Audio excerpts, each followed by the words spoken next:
one thing is a little surprising in this vote. It's the number of positive votes that Russia was able to win. Only 3 of them.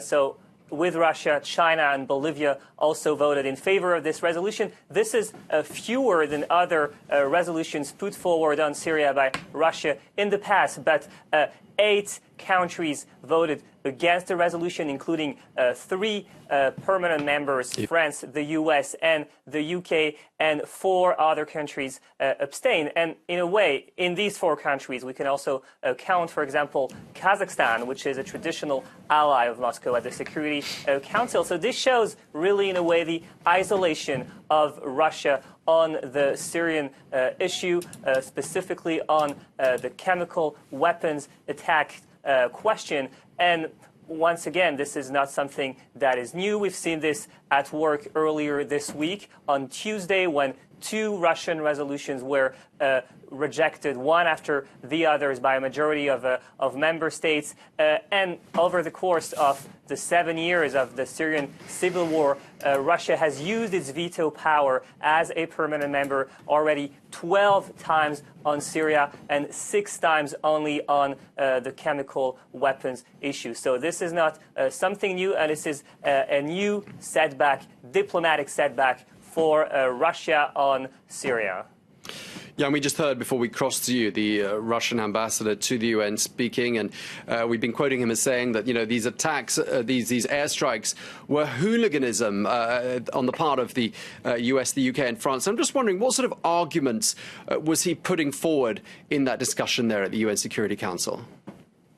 So there are 2 essential lines of attacks for Russia at the Security Council, and once again, we've heard that in the past. Number one is what you just say, basically underlining the illegality in Russian eyes of this joint military intervention by the US, France, and the UK, saying it's a breach to the UN Charter because the airstrike was not done within the framework of the Security Council, and therefore that this is an illegal use of force. Another line of argument for Russia is to question the veracity of the chemical attack that allegedly took place in Duma a week ago. And we've heard from Russia that this attack was staged, that it was some sort of manipulation, possibly by foreign services. They did not mention